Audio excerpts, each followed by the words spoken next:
Good evening, and welcome to Repo Rethink Politics, where we jump on the current day politics and issues going on in the world and wherever. And I have my co-host here, Chaz. What's going on, bruh? What's up? I got the computer update, but we're not even using the feature, so I ain't gonna talk about it. I'm good. That's what's up. We're not even gonna use that shit. But we got the Apple update, FaceTime, conferencing, or whatever you want to call it. Yeah. But we're gonna try it. We're gonna try it soon. And we have all the co-hosts. E, what's going on, bruh? What up? No, call me Mr. Incredible. Mr. Incredible. Yeah, we just went through On this shit. Halloween. Oh, Yeah. I thought that was a stripper name. I'm What like, you no, say? you Mr. Incredible? Fuck out of here. No. No. I'm gonna take my four-year-old out on trick or treating tomorrow. So I'm trying to get my mind right, Yeah. It's the right thing to do. It's the right thing to do. So, Mr. Incredible in the house. So, we have been on for a while, fellas, and looking at what's been going on in the stretch of things. You got the primaries. You got this voter suppression in North Carolina, Georgia, and Texas too. And because I didn't catch anything more than that, but that's what's really right there. And then this past week, where all the hate crimes actually kicked in with three separate incidents. So We got to talk about that because we had a discussion on another podcast, M3, and lo and behold, before all this shit happened, we'll get into it. But we definitely got to talk about that later. Yeah, absolutely. So let's jump into primary time because one of the things. No, let me back up. From our last episode, we was talking about leaving the fucking country. And so what me and E was talking about before you jumped on was I went to Cuba. And I was so comfortable in that place and the people were so warm. But it's a communist country. So that would be a place that I don't know how I'll be able to transition there without having ownership. So a whole different perspective. I'm going to find out next time I go, but very, very fantastic country. Very, very warm and welcoming people. And just the environment was just amazing. So that was a plus in itself. And it made me realize that the other islands were so commercialized, and that's what it must have been like before, these big companies came down from that. Yep. So it made it interesting from that. But with that said, did y'all still have something in mind, or was it just a fleeting moment of frustration? Man, hell no, that wasn't fleeting. Man, first of all, the Lingo, the app is installed right motherfucking now. Shit, I'm going to my little introduction lessons. You know what? I'll probably be just a G and just have to move. Just learn the shit, be in France. Bonjour, you know what I'm saying? Buongiorno. You know Babble, do the babble shit, right? Babble, yeah. Yeah, DiGiorno, buongiorno. So I was I know that one. it's very much a real thought. It's very much from a legal entity perspective. I'm thinking, can I put money in an LLC or a corporation? And if I'm willing to get taxed twice or three times, from US to wherever, then and I can live comfortably. Then why wouldn't I? Yeah, why Why not? not be inflated? You know what I'm saying? Yeah. Which countries would you said France, but where are you looking? Because you still got to remember you got these governments that have these laws that you Of course. studied before. Like Cuba's. You had it's a communist country. So France makes sense if I'm earning a decent amount and I come in and I invest a certain amount in the country. Right. So from a business or entrepreneur perspective, I have certain privileges and protections per se. I mean, coming on that level would be great. Otherwise, as a expat or quote unquote, I don't know what that looks like. I just know from the business environment, there are advantages in being just a regular expat without any investment. So that's still stuff I have to research. Otherwise, I haven't looked more into actual, relocation, but it's not fleeting at all. At this point, it's only strengthened and only validated those thoughts and those, those feelings. Absolutely. I know you still have the family dynamics and really trying to stabilize what you have, so it wouldn't be anything. But in your mind, would it be an option though? Oh yeah. No, it's definitely an option. The question is where. That's because my wife is she's been all over Africa because she worked with a nonprofit. So she knows those countries that, we probably don't know that we can go to and have a normal life, you know what I'm saying? But I don't know. I'm like wide open. I've thought about countries in Asia that, as long as their, society isn't as, as racist as, as maybe something that we wouldn't, expect. Right. But, my belief is that, I don't know. I feel like Black Americans, like Black men, whenever they're outside the country, they get more respect in other countries than they do in their own in the U.S. So message. I felt, I feel it when I travel. I mean, I went to South Africa, and you just feel it. They want to hear your story. You go. I went to Europe. It's the same thing. It's like it's almost like they're confused why you're even in their country, and it's why aren't you? Because I guess they don't see Black men out, American Black men just casually just traveling on a regular basis, like just chilling, and that's kind of the way I felt, and I'm not talking about Jamaica or Puerto Rico, right. But I'm just talking like I'm just out with the family, or we're just out on vacation. But I haven't actually sat down and thought about the actual countries just yet, because as long as it has palm trees and good weather. Oh, there you go. I'm good.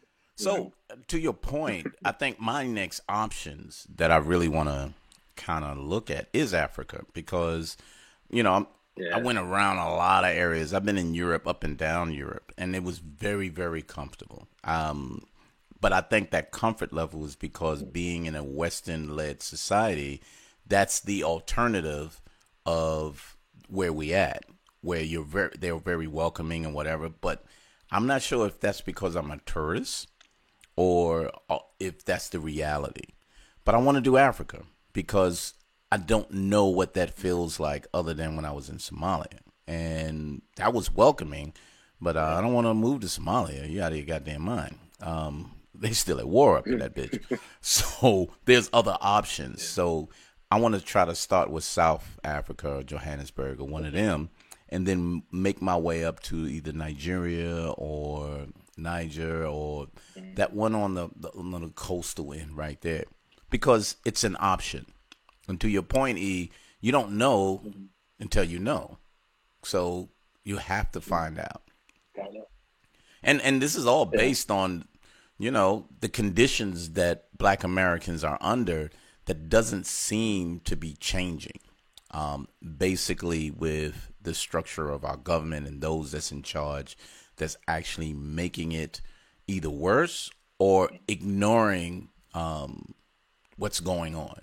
And that's a very uncomfortable feeling to have in the country that we were born in.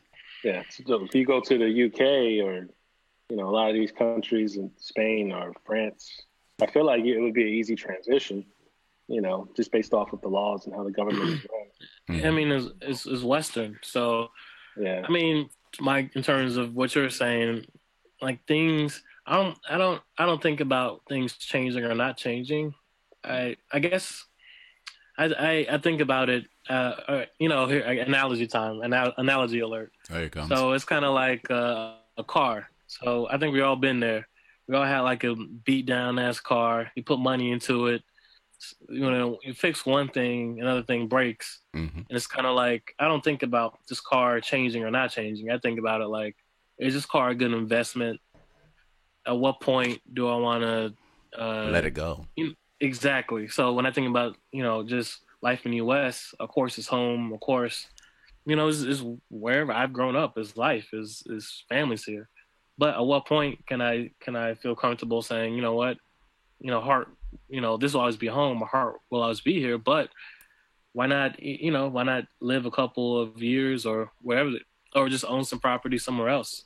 Yeah. It doesn't mean I'm any less patriotic, or it's because I'm so patriotic and that I believe in the ideals of the Constitution, or what this country was founded on. And we got Thanksgiving coming up, so you kind of think about that context of what I'm saying, just killing at least Indians? on the front end.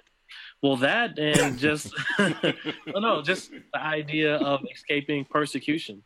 Right. So if you just a bunch of men and women, fleeing London, coming over here, and it's like, let's be free, quote unquote. What is freedom? So I think you made a really good point, though, and I don't want to gloss over it, because I think you said some poignant things. But the one thing is, just because I leave here doesn't mean that I'm not an American.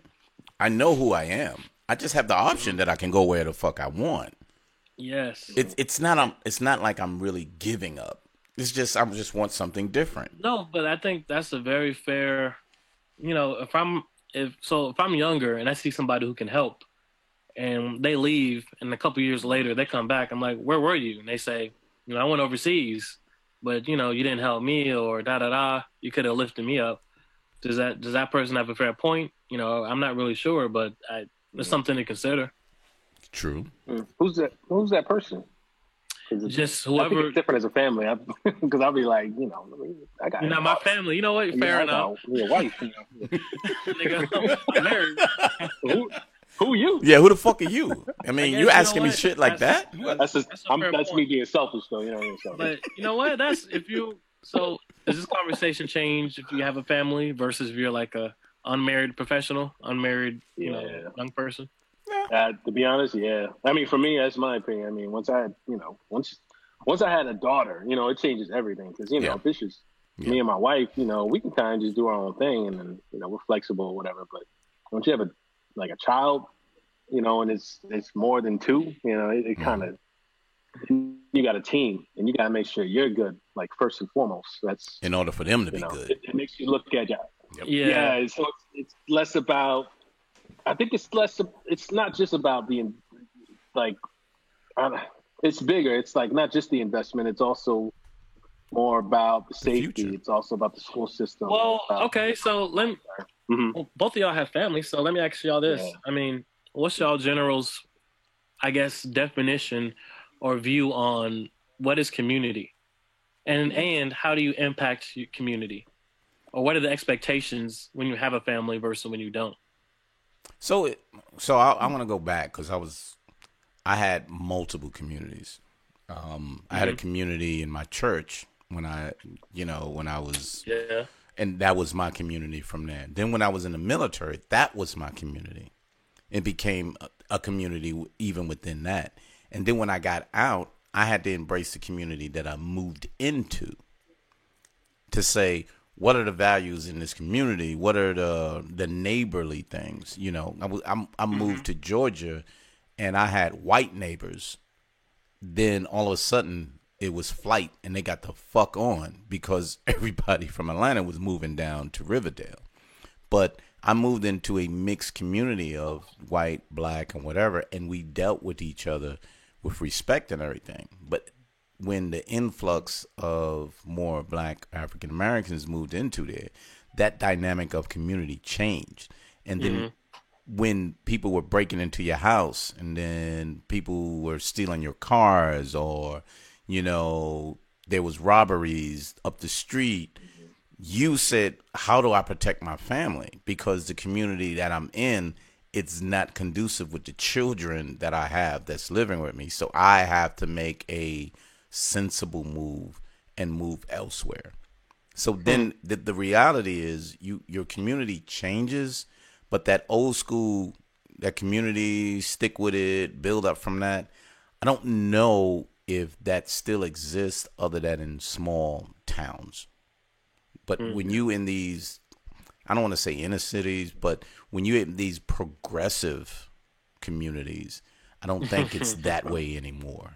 So in other words, it's like moving overseas it's an investment to yourself. Yep. And your family. Yeah. Yeah. So I view it the same way, to be honest. So what do you say, E? Because, I mean, you're in a different generation, too. So that's a different perspective. So what's your thought?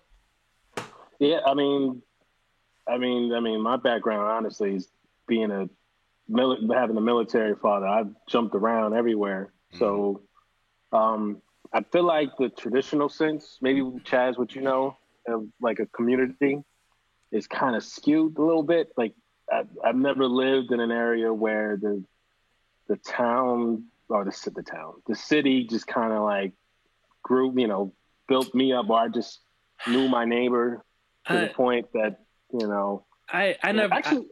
Go ahead. Well, I haven't either. I just want to be clear. Let me just clarify. Yeah. What I'm saying is. Well, hold on, but I want to say I want that though.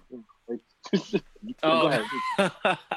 I said I never had that either. But for example, I used to go to the Boys and Girls Club way back in the day, right? And there was like somebody or whoever donated some food and they gave it out to the kids because it was like a low income Boys and Girls Club. Mm-hmm. So it'd be cool if I could be in a position to do the same. So all I'm saying is, if I'm overseas, I would still love the opportunity to still send money or still just impact people that way. It'll probably be strangers, but you know what I'm saying? I probably won't know them, but I would love to do that. But overseas, their community is almost old school. Because when I was in Germany and I lived in a German town. I didn't live on the base. I lived in a German town. And I always have this story because I can never forget it. My wife went to a store. She was buying some stuff on the economy. She left the change and money on the counter, and she didn't come back for like a week or two. They put it in an envelope and said, "Ma'am, you forgot this. Someone said if you come back in, make sure you get your money." Because they knew we lived in the community. They said that she lives in the community. She may be back. So, hey, make sure you hold her money. And they knew who we were by name and everything. Yeah, and we were black. But think about that. If people talked amongst each other to say, make sure she gets her money. Because that's the black family that lives on Eckerdenstrasse. First of all, you're treated like human beings and not criminals. So that's already refreshing. Yeah. Yeah. But yeah, it's like, how can you not love that? So, I mean, it's not even just your opening question. Is it fleeting? It's not fleeting at all. It's just one of the things I wrestle with is just is it like fight or flight? Right. You know what I'm saying? Am I fleeing? Or if I stay, how can I fight? Is it an impossible fight that make things better? Does canvassing work? Does protesting work? Does lobbying work? Does donating work? Or do I, for my own well-being, let me get the fuck up out of here and just, give some money to the community bank, food bank, whatever. You know what I mean? So let's change the whole concept to what you was gonna say. E, I'm sorry. I mean, I was kind of going to take it to the next level. I mean, if God forbid, Trump had a second term or one of his best buddies or something won the next term, then this is a real conversation, bro. Right. I'm actually moving, like I'm actually we just talking about it, like. I mean, the way this is looking, all these shootings. It's that real shit going on, right? Yeah, I mean, it's like hit level 3. Okay, but hold on, Mike. Everybody, because I figured this will come up. What's the line between acknowledging violence versus overreacting? Because I thought about this. Yes, we had a bad week with violence, but who's to say it's going to happen again? Who's to say FBI, whoever, you know what I mean? Like, what is this an overcorrection? So let me slide this in before I answer that. Okay. If we didn't have the violence against African Americans, people of color, would you still feel any indifference about moving? Or will it just be an option? For me, no. And again, we talked about this in a different context in the other podcast, but just within the context of being a working professional and just navigating, those politics and such, especially just for me, like I just been really locked in on my writing. Right. I just would love to be in that, just a different environment culturally. And again, just following the footsteps of other African Americans who moved over there in the creative industry. Mm-hmm. So I'm thinking about it just on that level, just as a professional and whatever. But I've been in the military, and he was a military child as well. We're used to moving, so it's not a flee; it's another option. Because if I move to North Dakota, that's just like moving to Iceland. It's just another country. It's not a flee, but under the conditions that we're under, it's to benefit your life long term or your family. And to me, go ahead. Still though, for the community, for the people, quote unquote, you know, if you want to be for the people, how do you help the people if you're not where the people are? So you gotta help yourself first. But if you don't help yourself, how can you help others? There's too many people who find themselves totally decimated because they think outside of themselves and said, I got to help them. And you forget about yourself. If you don't stabilize, I'm not saying be rich or be affluent or whatever. Stabilize yourself before you can say, I'm going to help others. Or in the meantime, what if you went to France and you got immigrants that's all in the suburban area and you go out and assist them? Well, I left my country. So what, you left your country?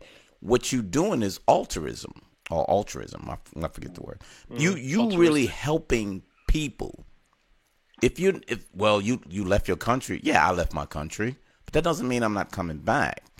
But if the effort is to give back, you can give back anywhere you want to in the whole world.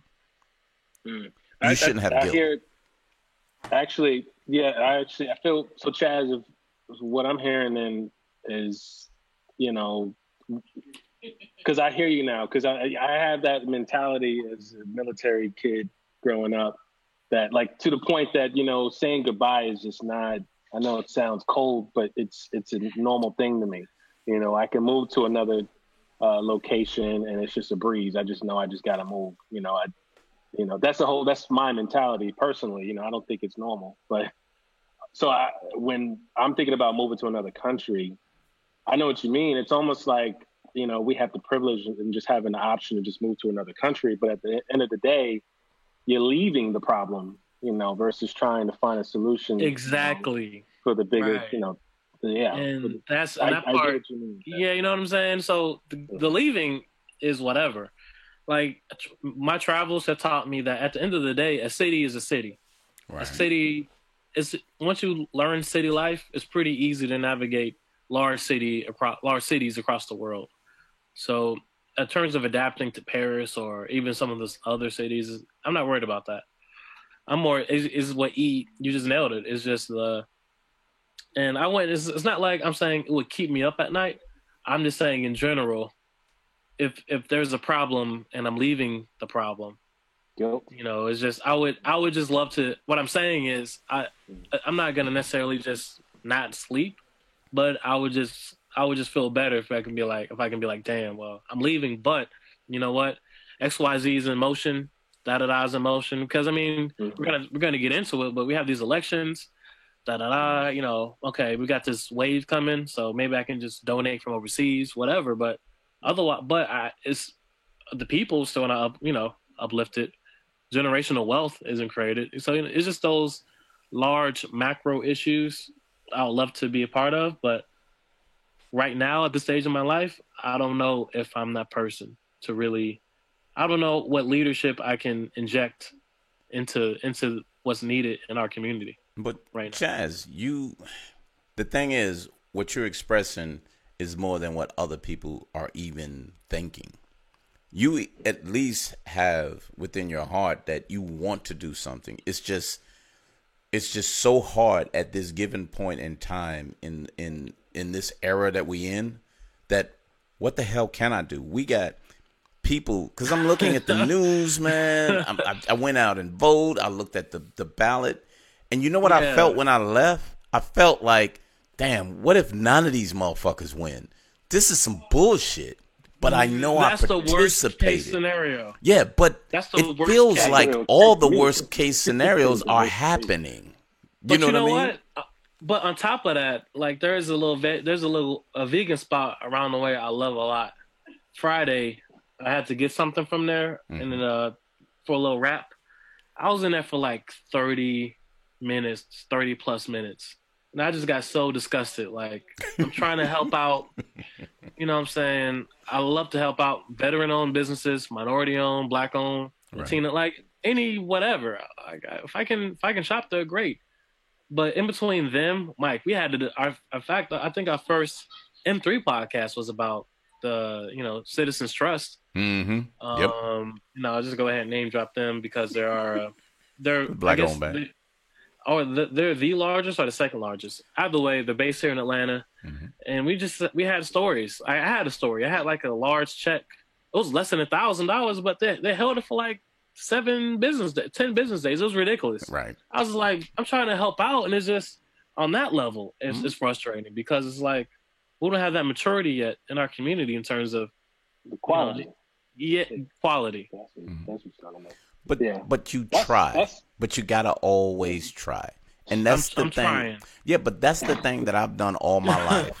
I've had people to work my yard. I had electricians. I had investors.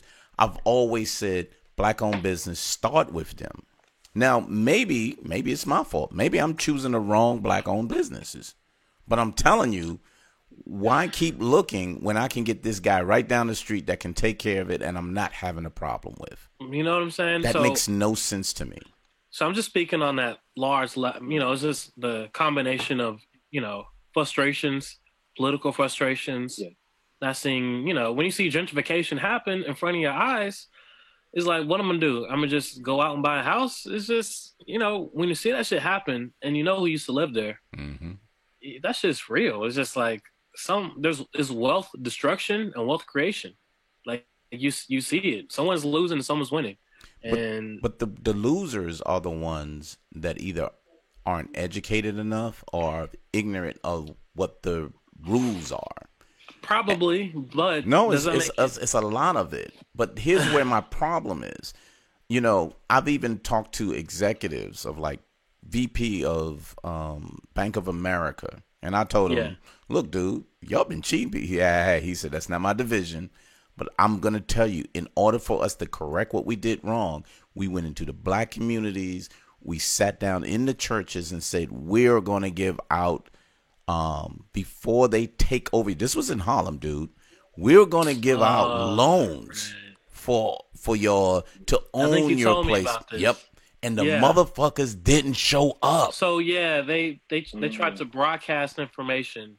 And no one was receptive to it, but they went to the place where people show up. So the assumption was, hey, look, support each other. If I'm here, this is where the good information is. But if you go home and say, that shit ain't for me, or I don't trust him, you're gonna get a crook. You're gonna get somebody who's gonna take advantage of you. Yeah, I got you. So if you don't listen to the guy who's trying to actually help you out, preach to you, then someone else is willing to take advantage of you. So.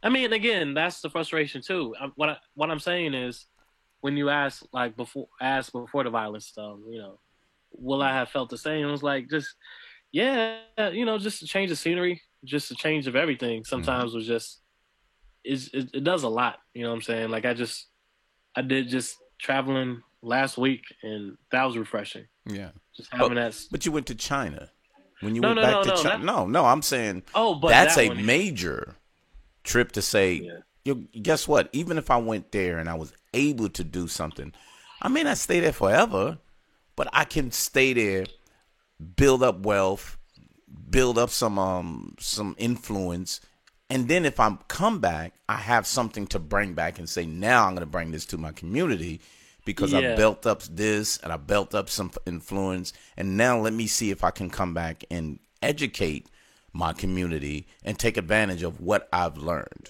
So I don't think of it as running. I'm thinking of it as I just need to get away, build myself up, and then if I come back clean, I don't have to worry about work. I don't have to worry about anything other than now I'm working for my community. Yeah, I think that's for me. That's the ideal. Since we talked to this, the segue really is these hate crimes. because that's making our physically and emotionally and mentally so exhausting, because these people aren't, just running up, robbing a store and getting shot. These are specific targets. These guys targeted black people. He tried to get into a church. This And you dude, know what? what's his name? Gregory Bush, 51 fucking years old. I got to call people's name out. Gregory Bush from Kentucky tried to get into a black church. They said 30 minutes before that, they were having a service and only 10 people was left. But the 10 people locked the doors in order to say, let's secure the place before we leave. But if he would have came a little earlier, there would have been, I think, over 40 or 50 people inside of there. And that's a damn shame that they had the foresight to say, let's lock the door because of what happened in Carolina, north or south. It may not even been that. It may have been routine to say, let's lock the doors because we're on our way out. Yeah, well, that's true too. Yeah. You know what I'm saying? See, that's the stuff that's happening, that people feel like, that this just keeps happening and nobody's doing anything about it. That makes people want to leave. That makes people want to escape. But I'm saying, what can you do about hatred? No, you can't. What can I do when you have a president and you have a government that's partially the reason why some of these people feel empowered to pull a gun and go after, express their different hatred. races, ethnicities, or religions, whatever. You got neo-Nazis feeling empowered, feeling like they actually can do something. Mm-hmm. That's the kind of shit that it's like, are you fucking kidding me? Like, they should be putting the law down times 10 on people like that, to be like, hell no. Like, it's one thing if you're a normal dude, you got something wrong with you. It's another one, you're just like, this is what I believe, and you're saying the same thing as the president, and the president ain't saying shit. It kind of normalizes it a little bit. Yep. It's just the whole thing is just kind of scary as a minority in this country. Like, that's the reason why I am afraid of the idea of another term. God forbid that would have happened, but I'm just saying, like, me as a family man, a young family, but thinking down the road, years later, the future for my family, I'm thinking, I can't control that shit. All I can do is vote.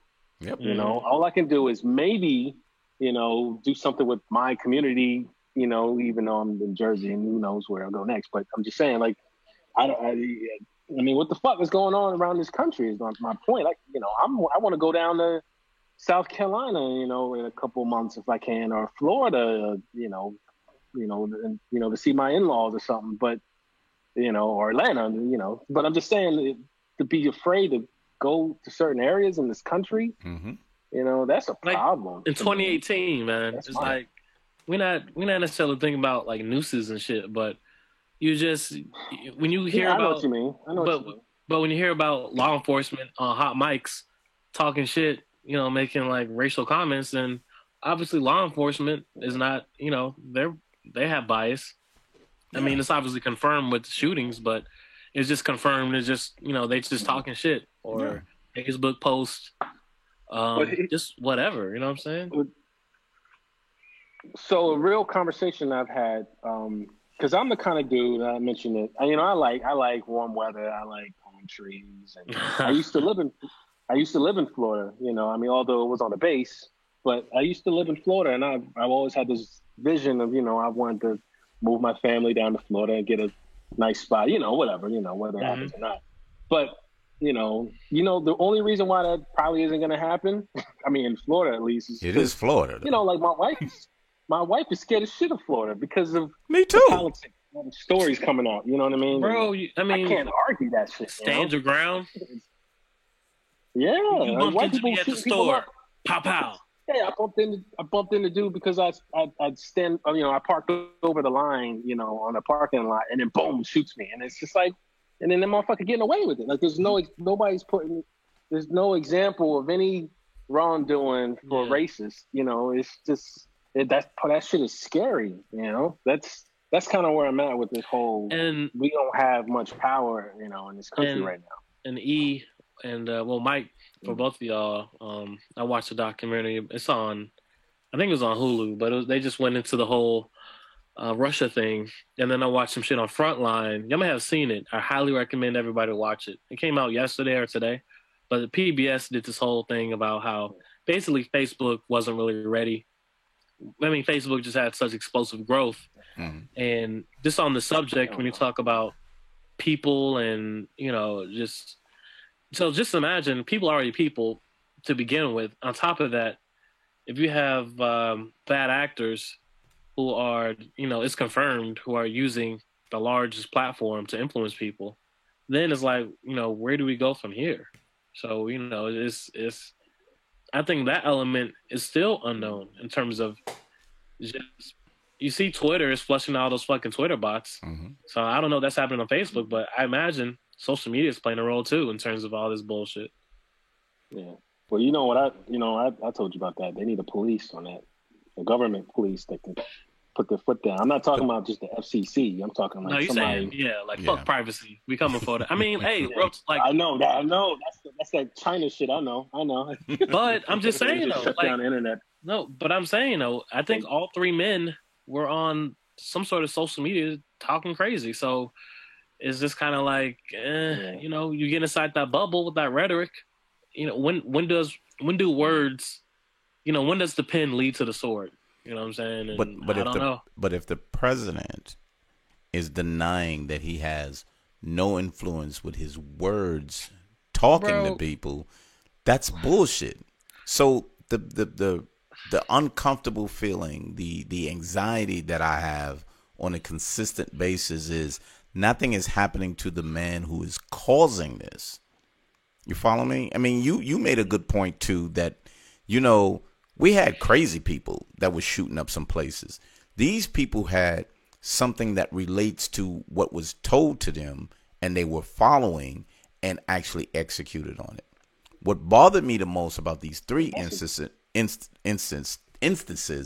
is the one with the guy who said he was just going to kill black people, fell back because there was a Jewish people that was died, and I'm so then glad you said that. It was politicians and the stuff, but the small portion in between is like, let's gloss over that and let's focus on the Jewish synagogue. And I'm not, and don't get me wrong, I'm not saying that their lives were any less than the black people, but everything just switched, and they said, we'll mention this if we have to.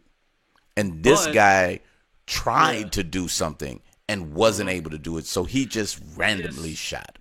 And that's maybe an indictment of just news, because I'm like, well, I get one story, obviously. I mean, a mass shooting at this point in the United States, to be fair, is like what, at least 3-4 people before it gets news coverage. Because the shit is so commonplace now. It has to be more than 5 in order to really get. So, for a sensational story, but it was still uncomfortable. Yeah. So then you just go in from that aspect of like, damn, if you're an African American, is just what do you again, I like to play devil's advocate. Am I being sensitive because it was like, well, they were older anyway, or like, do I have to rationalize why the story is getting as much screen time as I think it should? Or one is more important than the other? Exactly. So it's just one of those things where those mental gymnastics. What if I don't have to do mental gymnastics? What if just, hey, first of all, there's no guns, so there's no shootings. Or if there is, you know what I'm saying? Well, it's just, I can just worry about baguettes, whatever them shit's called, and croissants or some shit. You know what I'm saying? Baguettes. Like, and fucking cheese. Like, one is way more stressful than the other. One is way more what's the word? So high intensity or high stakes. Right. Like, oh man, we got to worry about if black people getting murdered gets on the news, or shit, I missed the bus. I got to get some wine. Right. But does that mean you're a bad person by saying I made my life better so I don't have to worry about these things? You know, I let E answer this because I don't know. Yeah. I mean, I don't even know how to answer that because I'm kind of thinking it doesn't. Let me answer it for you. No, it doesn't. Your well-being, if you don't, and I'm going to go back to that point that I made. If you don't stabilize yourself and your life, how can you help anyone else? You can't. Now, people have done it to their demise, but if you are truly cognizant of what's going on and what you need in your life and how to get that corrected, there shouldn't be any guilt or anything to put on yourself until you say, my effort is to stabilize what I'm doing so I can be able to either bring back to my community, back to my country, back to my people. But I'm in a good shape that even if they are not listening, I can move on and find 10 people at this one spot and help them, except for the thousands of people that's in this neighborhood. I'm still at a good point in my life that if I can influence the 10, I'm good. So, all right. So, Mike, so the scenario you're saying is that you need to fix yourself, or if there's let's just say there's some problem that you have, or maybe your family has that you're trying to fix. Therefore, you have to, what the other example was us, like a family moving out of the country. Mm-hmm. But what if somebody, or maybe might be the average person, doesn't have a problem in their own family? They just don't like what's happening around them, which I guess you could say is a problem, but they just don't like in my opinion, I feel like we're in a good situation right now, but it feels like shit's about to get worse. Yep. If we move down to, goddamn South Carolina. So I'm just saying, it feels like I don't really have any options because you got people shooting up churches and 7-Elevens because, I'm brown skinned, because and then you got racists walking around with guns, but yet I got a president that's not doing anything about that. It's saying he's encouraging it. He's encouraging stand your ground. Mm-hmm. Yeah, he's the messenger. And so what does somebody do when they don't really have a problem? They just feel uncomfortable. They just feel like they don't believe in what their country is standing for. Like the country don't have their back anymore and this kind of thing, And I want to add that we're only talking about one specific issue, by the way. There's a lot more. I know, but women deal with, of course.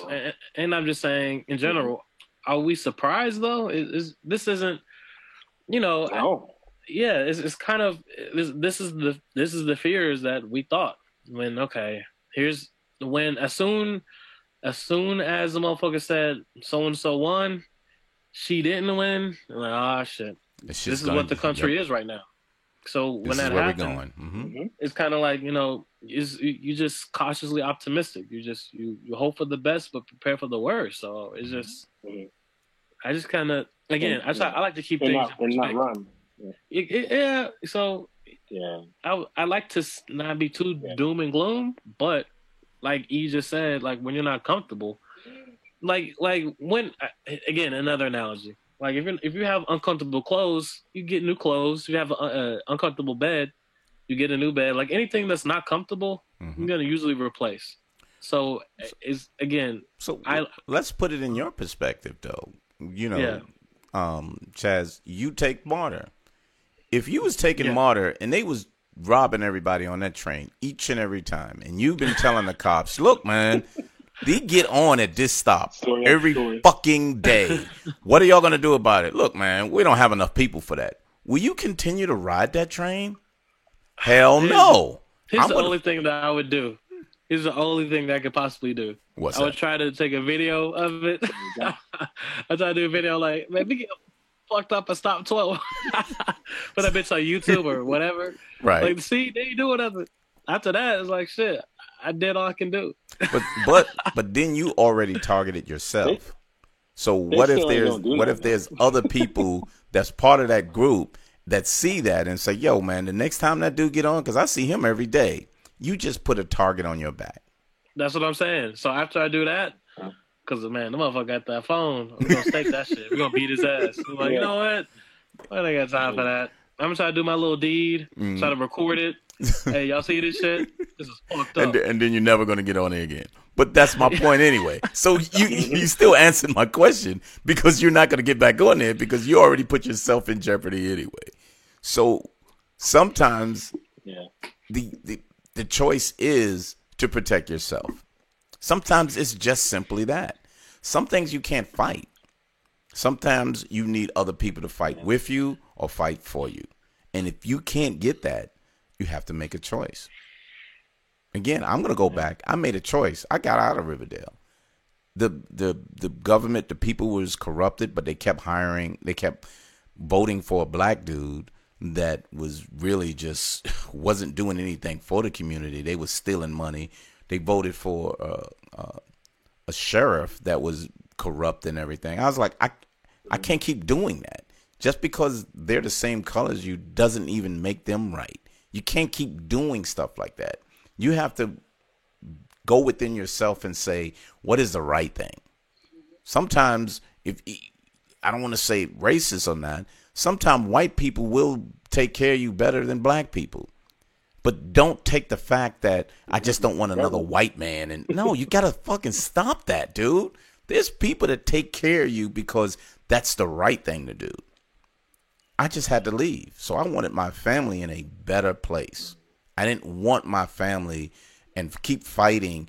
And then if my child goes to jail because cops are taking them in with everybody else, that's nothing I want to live with. So sometimes you got to make a choice. I don't think anybody's going to judge you. And if they do, that's on them. Some people got that inner strength to be able to be better than that. Honestly, I don't think I do. I think we talked about this last time. Like, my analogy is always here in Atlanta, MARTA. You know, it's kind of like for years, people have been fighting for more transit here. Mm-hmm. And we just now got it in the last, 24 to 36 months. So if I've been fighting for it the last 10 years, has the first, 7 years mattered? Or, again, has demographics and is it just circumstance? Yeah. And that's where I kind of just try to approach it.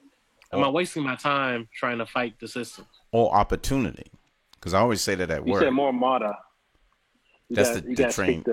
Oh, okay. Sorry. Atlanta. I mean, I know MARTA. Yeah. So Atlanta Public Transit System. They spread out? Metro Atlanta Rapid Transit Authority. And it only goes, it needs to go more places in short. And that's kind of what the debate has been about. Right. Some of the other counties.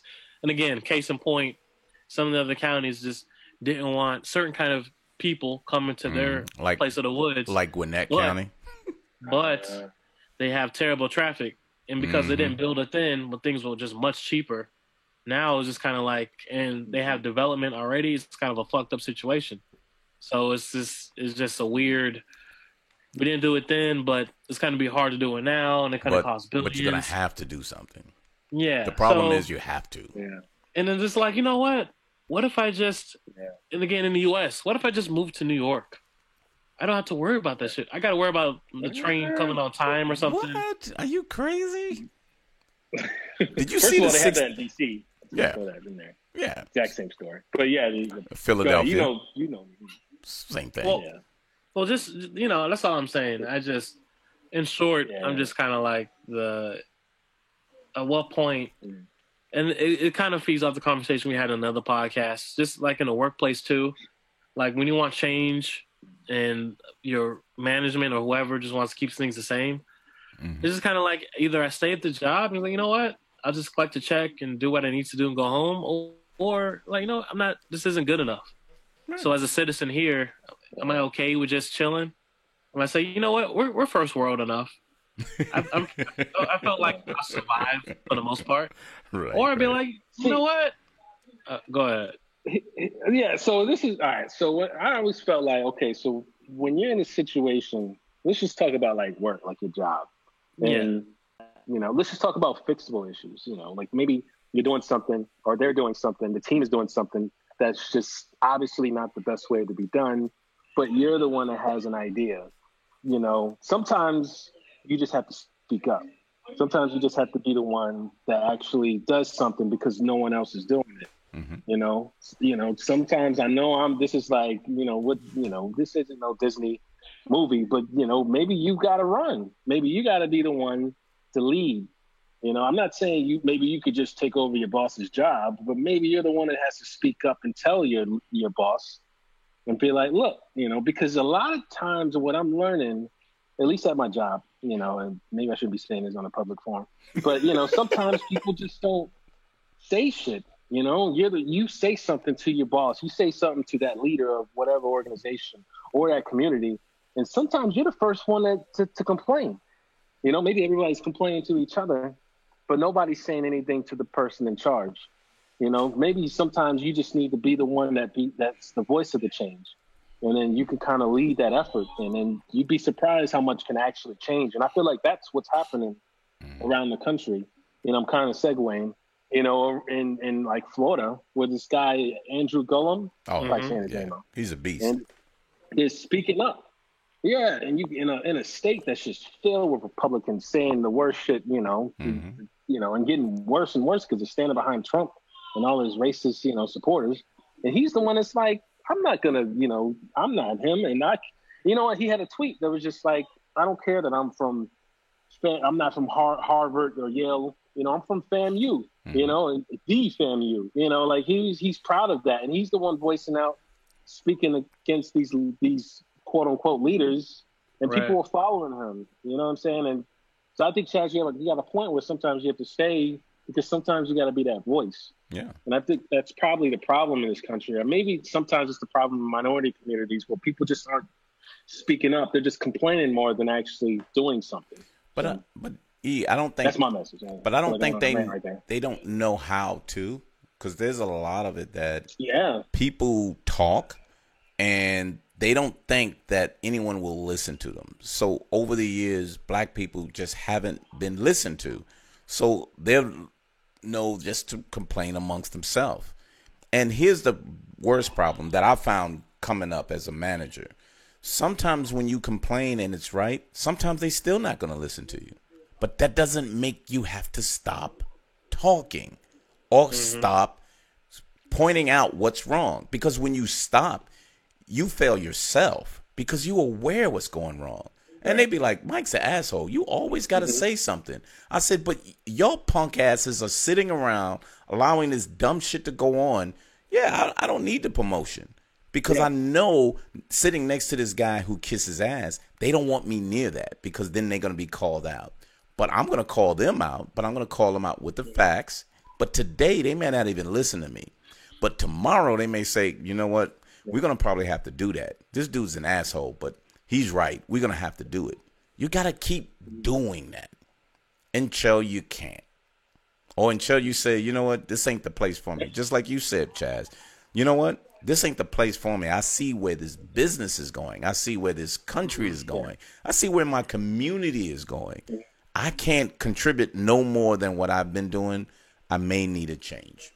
Yeah, but maybe they have to say something. That's all I'm trying to say before they leave. Because I'm. This is basically going in with what you're saying, Chaz. Maybe before they quit, they gotta say something to you. Like, I'm not saying talk directly to.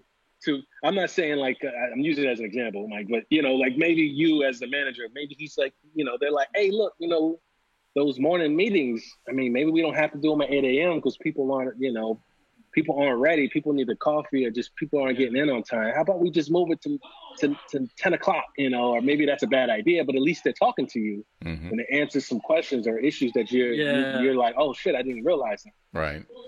But the problem is before he quits. But the problem is they may be bad managers. So to me, I would say, okay, I'll do move it.